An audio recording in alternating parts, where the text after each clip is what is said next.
Hello everyone, and welcome to the fourth Taken King Infosplosion, where we'll be covering the rest of the first Taken King reveal stream. So the first thing they talked about was light and gear. We've gone over this a couple of times, but I'll go over it one more time. Light is no longer tied directly to your level anymore. It is the average of your attack and defense on all of your items. In the stream, Deej was 186 with all 190 attack and defense items, but Luke Smith confirmed on Twitter that level 34 weapons and armor will be 170 attack and defense.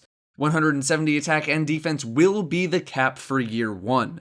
Light basically says how strong you are. If you equip something and your light goes up, then it's probably an upgrade. This is a much better system than previous because it allows for steady upgrades as opposed to just gigantic upgrades only when you reach a certain threshold.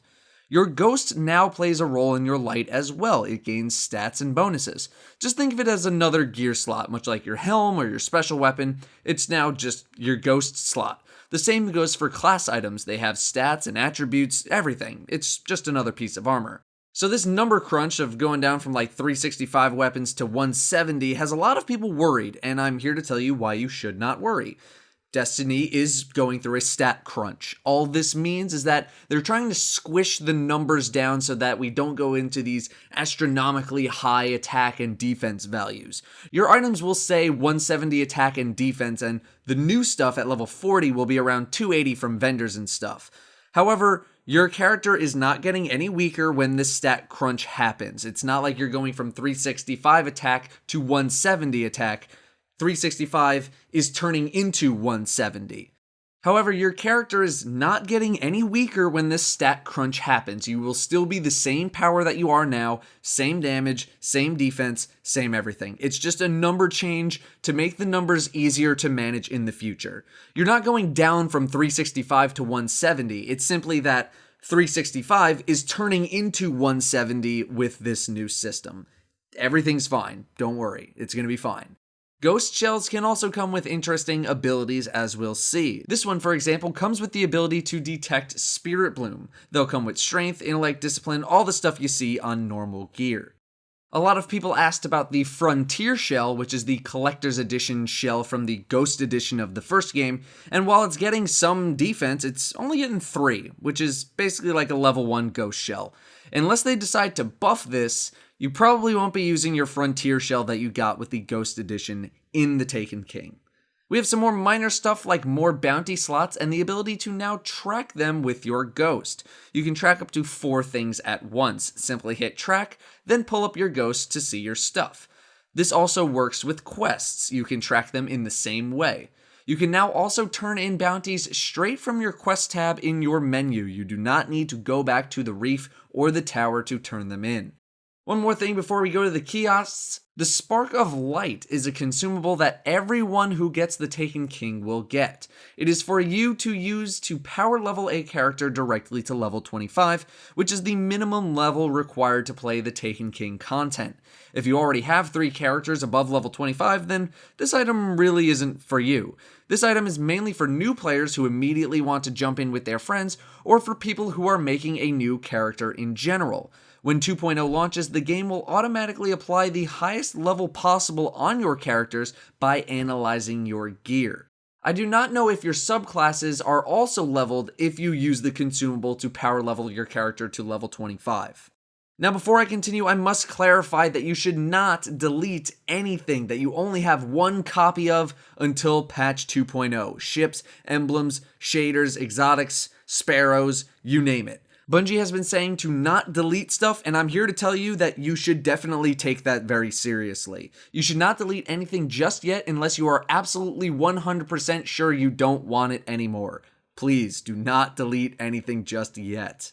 Emblem kiosks and otherwise all of these other kiosks are here to preserve your emblems, shaders, ships, and possibly more. They said shaders, emblems, ships, and so on, but I don't know what and so on actually 100% means. It could be sparrows and class items too, but we don't know just yet. This is very good news to those of you who are collectors. You'll be able to visit these vendors and repurchase anything that you've gotten previously.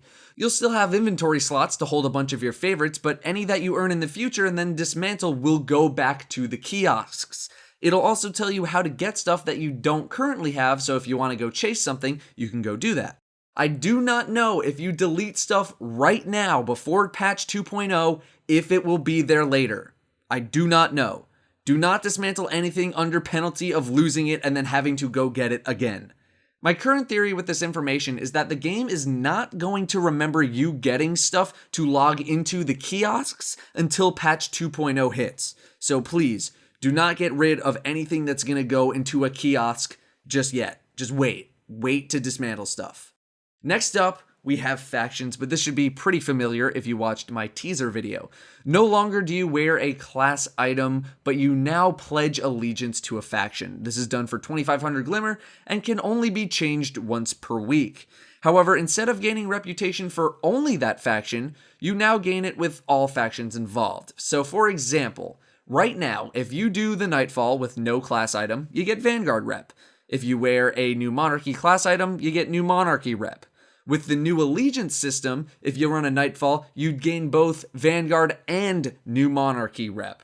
The same thing applies for Crucible. You'll gain Crucible and New Monarchy rep. Also, all of your reputation ranks right now carry over into the Taken King. If you're ranked 20 with Dead Orbit or something, you'll still be ranked 20 with Dead Orbit in the Taken King. Note that faction packages are getting a buff as well. No more of this one mode of light crap. You'll be getting something legendary, and the drop rates for stuff that you really want, like the shaders and the ships, has been increased. Then, once you get a certain shader or a ship, since it's already in your collection, it won't be in the pool of loot anymore, so you shouldn't, in theory, get any duplicate items. Should also note that it appears that you need to be in an allegiance with a faction at the time if you want to buy their armor. For example, right here it says you need to be in allegiance with New Monarchy to go buy New Monarchy stuff. That probably means that if you're in an allegiance with New Monarchy, you won't be able to go buy Dead Orbit stuff until you forge an alliance with Dead Orbit. However, that is just a theory at the moment. We also have new bonuses on armor, but that shouldn't come as much of a surprise. We have some solar-themed bonuses here on these Warlock robes. Solar Recovery boosts your recovery for 5 seconds after taking solar damage, and Solar Armor increases your armor while using a solar-based subclass. There's also a bonus that can reduce the damage you take from burn modifiers. So it sounds like these individual armor pieces are actually going to matter a lot more, instead of just wearing one overall set of armor for everything. You might want a Nightfall set, or a Solar set, or a Raid set, instead of just an everything set. You now also have the ability to turn in stuff like Motes of Light, weapon parts, armor parts, and ammo synthesis to gain bonus reputation with that faction if you have a ton of materials to burn. Factions will also have faction-specific quests once you reach certain ranks with them, although not much else was explained.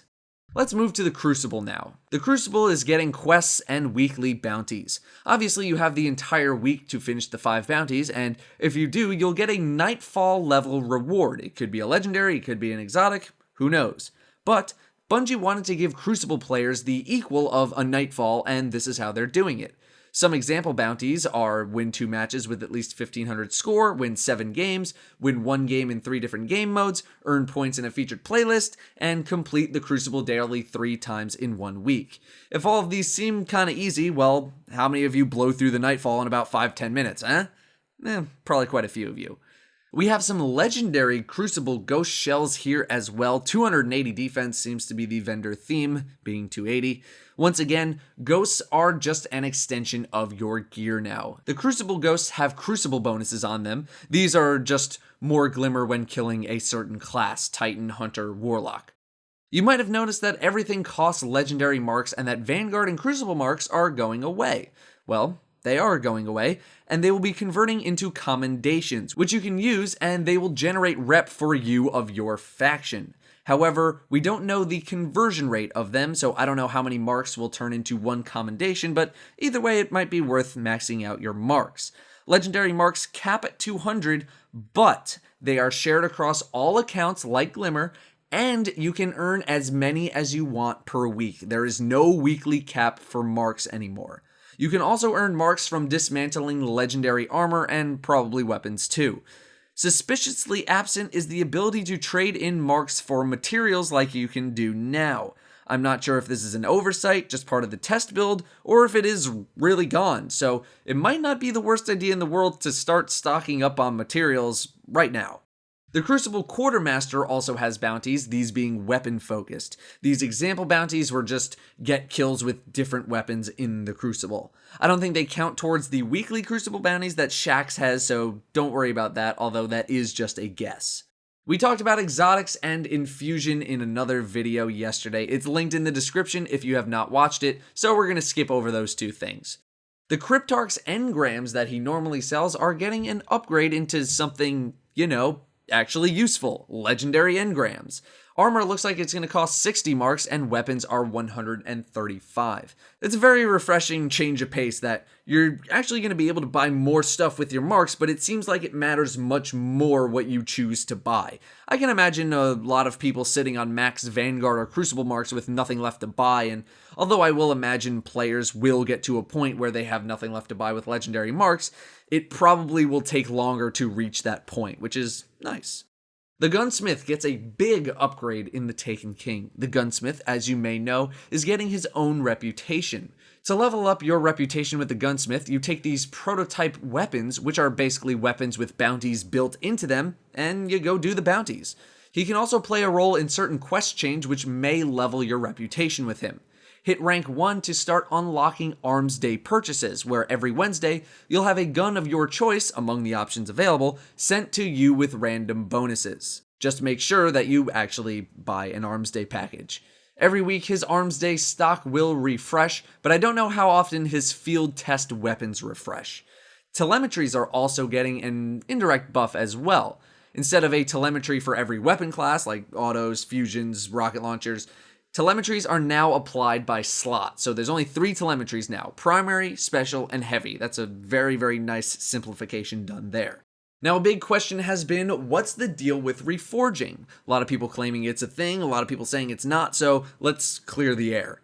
You may have seen the Gunsmith screen with the option to reforge weapons being a thing. It was at the bottom of the screen.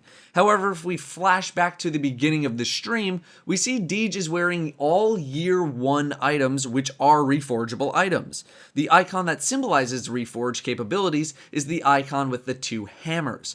On all of the Taken King items that we saw, none of them had that icon, which leads me to believe that reforging will not be in the Taken King, at least on Year 2 items. You'll still be able to reforge Year 1 items, but you won't be able to reforge Year 2 items. Semi-related to weapons is this tweeted by Luke Smith. Quote, "Motes of light can be used to level up your weapons in 2.0/The Taken King," end quote. That is going to be incredibly handy to power level your weapons if you have the necessary motes to do so. Although how much experience each mote will give your weapon is unknown right now. Also, with regards to artifacts, those will be covered in the next stream. They did not talk about artifacts in this stream.